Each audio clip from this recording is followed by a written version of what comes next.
Welcome to The Explainer. Today we're jumping into a really profound story, one person's spiritual journey that takes us all the way from the simple questions of a child to some truly mind-blowing encounters with the divine. So let's get right into it. This whole story kicks off with these huge questions, the ones we all ask at some point. Except in this case, it was a 3-year-old boy in Bodhnaikanur, India, who was asking them. Seriously, while other kids were probably just playing, he was already deep in thought, and that curiosity sparked a quest for answers that would literally shape his entire life. And this quest? It didn't start in some ancient temple or a remote monastery. Nope, it all began right at home, with the very first spiritual guides he would ever have. You see, his first teachers were the women in his family. His great-grandmother taught him about dharma, the idea of living a righteous life, and how that brings you closer to God. And then his grandmother, well, she gave him his first spiritual initiation, just a simple touch on his head, but he felt this incredible divine energy from it. That single moment became a guiding force for the rest of his life. So, of course, he asks his grandmother that big question, is there even a God? And her answer was so simple, but so powerful. If one believes, he exists. If not, he doesn't. Think about that. Right from the start, he learned that faith wasn't about finding some external proof, but about creating that possibility of the divine right inside yourself. And you can really see how his path just unfolded from there over the decades. It starts with those big questions at age 3. By 15, he's into formal meditation practice. Then, at 26, a major accident completely changes his direction. And later on, these two unbelievable events in 2007 and 2015 would launch him way beyond just theory and into direct, personal, mystical experience. So, after about a decade of studying philosophy and meditating, his journey takes this really sharp turn. He started moving away from the purely intellectual stuff and towards something much, much more personal, the path of devotion. For 10 whole years, he was completely immersed in metaphysical philosophy at a place called the Wisdom Temple.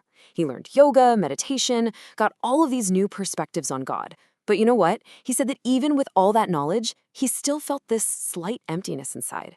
There was this thin gap between what his mind understood and what his heart could truly feel. Something was definitely still missing. And that missing piece? It showed up in the most unexpected way, after an accident left him stuck in bed.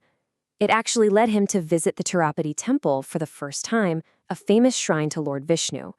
The second he saw the deity, he was just overcome with this wave of emotion. He said it was a joy so overwhelming, it felt like being reunited with his mother after being separated for a long, long time. He just stood there and wept for 2 hours straight. From that day on, he was a true devotee of Lord Vishnu.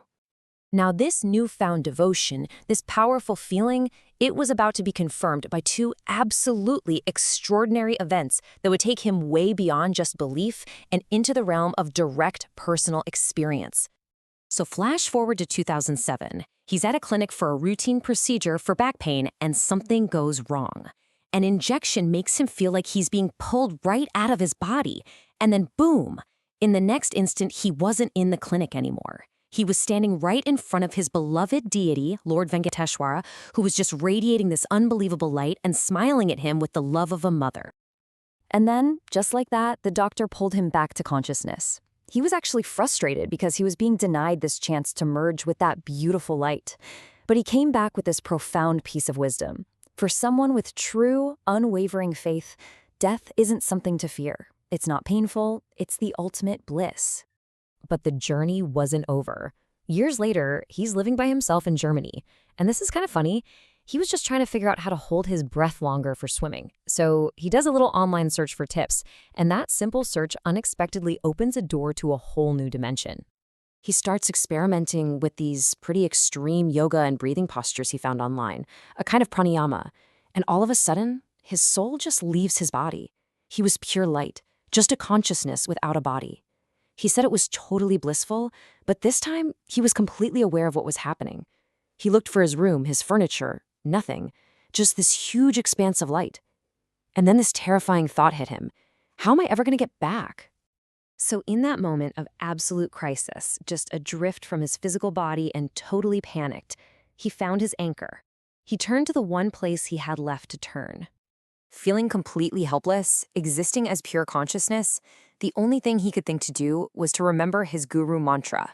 This is a sacred phrase you dedicate to a spiritual guide, and he'd been chanting it for the past year. He mentally called out to his guide, Sage Agathiyar, chanting Om Agathesaya Namaha, basically just praying for a rescue. And you know what? His faith was answered. After chanting for a few minutes, he felt this pressure from above, and then bam, he was right back in his body, sitting in the exact same position in his room. A wave of peace washed over him, and he realized that this terrifying experience was actually an incredible blessing from his guru. It was a direct experience of a reality beyond the physical world. So after all these unbelievable, life-changing experiences, what's the big takeaway? Well, he translated all of it into a really practical mindset that, honestly, anyone can apply to their own life and their own journey. He came up with something he calls the caretaker mindset. One day, during a prayer, he offered his 2 daughters to his guru. He pledged to raise them not as his own, but as a humble servant, a caretaker. What this means is that the ultimate responsibility for their successes, their failures, their challenges, all of it, rests with the divine. His only job is to do his duty with dedication and love without being all stressed out about the outcome. And he makes this super accessible. He gets that our priorities change as we get older. So he suggests this gradual increase in dedicating time to our life's purpose. It's designed so it never gets in the way of your family or your work. For anyone under 40, he suggests a really manageable starting point. Just 5%, that's it. It's not some huge, intimidating commitment. It's just a small, consistent bit of your time dedicated to your own spiritual well-being. And how much time is 5% really? Well, if you're awake for about 12 hours a day, that's just 36 minutes. 36 minutes! That's less time than it takes to watch an episode of your favorite show. It's such a brilliant way to reframe spiritual practice, not as this massive undertaking, but as a simple daily habit. And that journey, from a simple question to a simple percentage, it really leaves us with a final thought to chew on. No matter what our path is or what we believe, what's a small, totally manageable percentage of our own day that we could dedicate to our own life's purpose?